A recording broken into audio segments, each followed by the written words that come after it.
이 시간 고난이 끝나갈 징조라는 제목으로 말씀의 은혜를 나누겠습니다. 로마서 6장 11절 말씀입니다.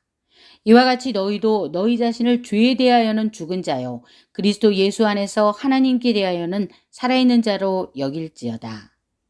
사랑하는 여러분, 사명이 클수록 고난도 크다는 것 아시지요? 고난 없는 삶이 축복의 표시가 아니라는 진리를 아는 분들은 아실 것입니다. 우리는 순탄한 꽃길을 원할 수 있지만 사명이 크고 소명이 있는 사람일수록 고난도 적지 않은 것을 알기 때문입니다. 바울의 삶을 보면 그는 처음에는 예수님을 박해하는 핍박자였지만 나중에는 예수님으로 인해 그 누구보다도 많은 고난을 당했습니다. 저는 오늘 고난이 끝나갈 징조라는 제목으로 말씀을 준비했습니다. 도대체 내게 닥친 이 고난은 언제 끝나지? 이 고난이 언제 끝날지 알려주는 징조, 사인을 알려드리겠습니다. 그것은 내가 고난을 더 이상 중대한 문제로 여기지 않을 때가 고난이 끝나는 징조입니다. 그때 우리 역경의 시기가 끝나고 터널에서 저 멀리 빛이 들어오는 것입니다. 영어로 it doesn't matter이라고 하죠. 중요치 않아, 별거 아니야. 이렇게 말하고 선포할 때 고난은 종착역에 내리는 것입니다. 반대로 이 고난 때문에 난 정말 죽을 것 같아 라고 생각하고 말할 때 사단 마귀는 그 문제로 인해서 나를 더 옥죄게 하는 것입니다. 혹시 다른 사람이 좀처럼 포기하지 못하는 권한이나 특권을 기꺼이 내려놓으셨습니까? 그런 경험이 있으십니까?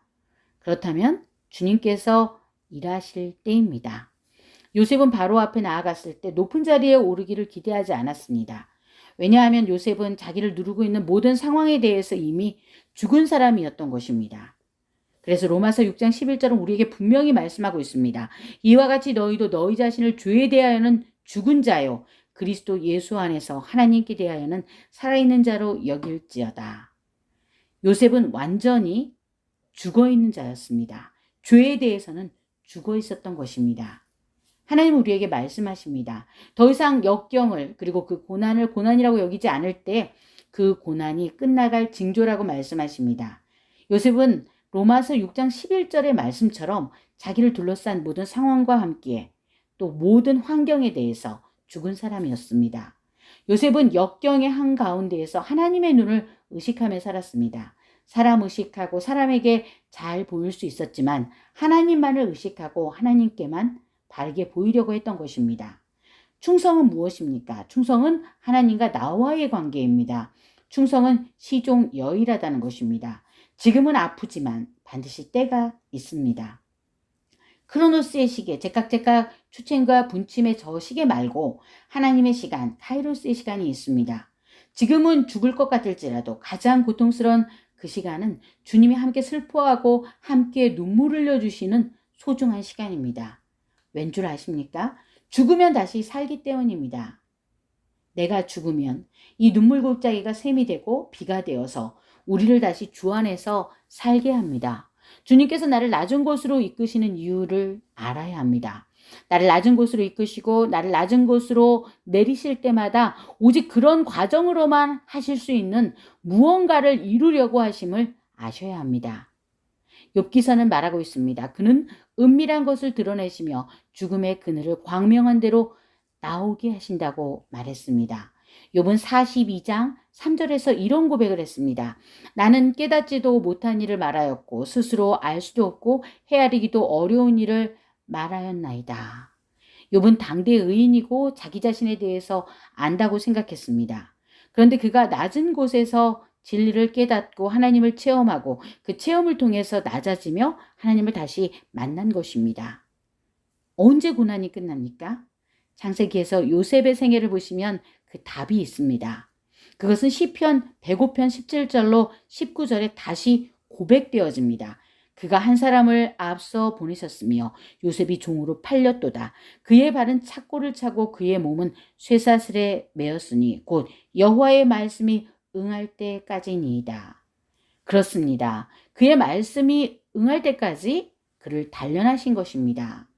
사랑하는 여러분, 고난 가운데 계십니까? 하나님께서 요셉을 낮은 곳으로 데려가셔서 30살의 나이에 당시 가장 강한 인물이 되게 하셨고 30살 전까지 그를 연단시키시고 고난을 허락하셨습니다. 그런데 어떻게 되었습니까? 그는 이후에 장장 80년 동안이나 당시의 최강국, 지금의 미국처럼 여겨졌던 애굽에서 2인자인 총리로 그 지위와 명성을 유지했던 것입니다. 그는 감옥살이를 하는 동안 진리이신 하나님을 만났고 그때 깨달은 지혜로 애굽의 총리로 지혜롭게 치리할 수 있었습니다. 그 시간이 헛된 시간이 아니었던 것입니다. 누가 그를 보면서 죄수가 하나님이 세우고 왕이 인정하는 총리가 될 거라고 상상이나 했겠습니까? 고난을 더 이상 고난이라고 생각하지 마십시오. 지금 낮은 곳에서 살아간다고 생각되시면 나의 관점을 주님의 눈으로 바라보시기 바랍니다. 그곳이 바로 하나님이 나를 위해서 세운 곳이라는 것을 보시고 믿으시기 바랍니다. 그리고 내 안에 비옥한 생명을 키우시며 기도하시기 바랍니다. 낮은 형제는 자기의 높음을 자랑하라고 말씀하셨습니다. 우리를 낮은 곳으로 이끄신 이유가 있으십니다. 더 높은 곳으로 데려가시기 위해서입니다. 말씀을 맺겠습니다. 소망을 이루고 싶으시죠? 기도하시면서 하나님의 도우심을 구하십시오. 하나님의 카이로스의 시간에 소망을 이루도록 하나님께 간절히 부르짖으면서 도우심을 구하시기 바랍니다. 하나님께서 분명히 하실 것입니다. 지금의 인생의 장애물과 역경의 문턱을 더 이상 고난이라고 생각하지 마시고 헤쳐나가시기 바랍니다. 밀림의 타잔이 줄을 잡고 나무와 숲들을 헤쳐나가듯이 주님께 부르짖으면서 고난이 더 이상 고난이 아니라고 선포해 버리시면 원수마귀는 도망갑니다. 하나님이 함께 하십니다.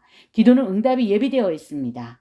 야곱은 에서가 두려워서 기도했는데 하나님은 에서의 마음을 변화시키셨습니다. 기도하시면서 상황도 사람도 다 바꿔가시는 것을 보시기 바랍니다. 고난은 축복을 싼 보자기입니다. I'm possible 이렇게 외치시기 바랍니다. 기대하십시오. 고난이라고 말할 수 있는 것은 하나님 앞에 없습니다. 생각한 대로, 기도한 대로 하나님께서 더 좋게 인도하실 것입니다.